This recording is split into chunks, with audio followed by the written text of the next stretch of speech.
दोस्तों, छोटी छोटी 5 कहानियां लेकर के आया हूं, जिसे हम लघु कथा भी कहते हैं। सर में भयंकर दर्द था, सो अपने परिचित केमिस्ट की दुकान में सरदर्द की गोली लेने रुका। दुकान पर नौकर था, उसने मुझे गोली का पत्ता दिया। तो उससे मैंने पूछा, साहब कहाँ गए हैं? तो उसने कहा, साहब के सर में दर्द था, सो सामने वाली दुकान में कॉफी पीने गए, अभी आते होंगे। मैं अपने हाथ में लिए उस दवाई के पत्ते को देखने लगा। एक दूसरी लघु कथा। माँ का ब्लड प्रेशर और शुगर बढ़ा हुआ था, सो सवेरे सवेरे उन्हें लेकर अपने उन्हीं के पुराने डॉक्टर के पास लेकर के गया और क्लिनिक से बाहर उनके गार्डन का नजारा दिख रहा था, जहां डॉक्टर साहब योग और व्यायाम कर रहे थे। मुझे करीब 45 मिनट इंतजार करना पड़ा। कुछ देर में डॉक्टर साहब अपना नींबू पानी लेकर क्लिनिक आए और माँ का चेकअप करने लगे। उन्होंने मम्मी से कहा, आपकी दवाइयां बढ़ानी पड़ेगी, और एक पर्चे पर करीब 5 या 6 दवाइयों के नाम लिखे। उन्होंने माँ को दवाइयां रेगुलर रूप से खाने की हिदायत भी दी। बाद में मैंने उत्सुकतावश उनसे पूछा कि क्या आप बहुत समय से योग कर रहे हैं डॉक्टर साहब? तो उन्होंने कहा, पिछले 15 साल से योग कर रहा हूं और ब्लड प्रेशर और अन्य बहुत सी बीमारियों से बचा हुआ हूं। मैं अपने हाथ में लिए हुए मां के उस पर्चे को देख रहा था, जिसमें उन्होंने ब्लड प्रेशर और शुगर कम करने की कई दवाइयां लिख रखी। ऐसी ही एक और कहानी दोस्तों। अपनी बीवी के साथ ब्यूटी पार्लर गया। मेरी बीवी को हेयर ट्रीटमेंट कराना था, क्योंकि उनके बाल काफी खराब हो चले थे।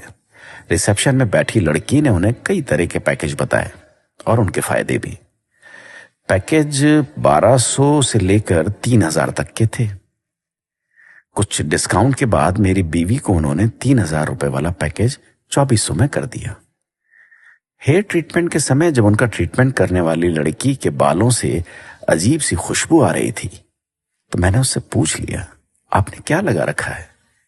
कुछ अजीब सी खुशबू आ रही है। तो उसने कहा कि उसने सर में तेल में मेथी और कपूर मिलाकर रखा है, इससे बाल सॉफ्ट हो जाते हैं और जल्दी बढ़ते हैं। मैं अपनी बीवी की शक्ल देख रहा था, जो 2400 रुपए में अपने बाल अच्छे कराने आई थी। इसी तरह एक और छोटी सी कहानी। मेरी रईस कजीन, जिसका बड़ा डेयरी फार्म है, उसके फार्म पर जाना हुआ मेरा।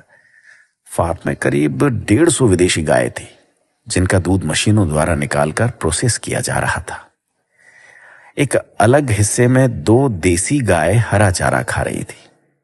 पूछने पर बताया कि उनके घर पर उन गायों का दूध नहीं आता जो विदेशी हैं, जिनका दूध उनके डेयरी फार्म से सप्लाई होता है, बल्कि परिवार के इस्तेमाल के लिए इन 2 देसी गायों का दूध, दही और घी इस्तेमाल होता है।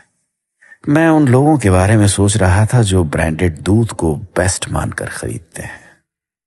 दोस्तों, ऐसी एक और छोटी सी कहानी। एक प्रसिद्ध रेस्तरां जो कि अपनी विशिष्ट थाली और शुद्ध खाने के लिए प्रसिद्ध है। हम खाना खाने गए वहां पर। निकलते वक्त वहां के मैनेजर ने बड़ी विनम्रता से पूछा, सर खाना कैसा लगा? हम बिल्कुल शुद्ध तेल, घी और मसाले उपयोग करते हैं। हम कोशिश करते हैं बिल्कुल घर जैसा खाना लगे। मैंने खाने की तारीफ की तो उन्होंने अपना विजिटिंग कार्ड देने को अपने केबिन में गए। काउंटर पर एक 3 डब्बों का स्टील का टिफिन रखा हुआ था। एक वेटर ने दूसरे से कहा, सुनील सर का खाना अंदर केबिन में रख दे, बाद में खाएंगे। तो मैंने वेटर से पूछा, क्या सुनील जी यहां नहीं खाते? तो उसने जवाब दिया, सुनील सर कभी बाहर का खाना नहीं खाते, हमेशा घर से आया हुआ ही खाते हैं। मैं अपने हाथ में 1670 रुपए के बिल को देख रहा था। दोस्तों, हम जिसे सही जीवन शैली समझते हैं, वो हमें भ्रमित करने का जरिया मात्र है। हम कंपनियों के एटीएम मात्र हैं, जिसमें से कुशल मार्केटिंग वाले लोग मोटा पैसा निकाल लेते हैं। अक्सर जिन चीजों को हमें बेचा जाता है, उन्हें बेचने वाले खुद इस्तेमाल नहीं करते। अपना ख्याल रखिएगा।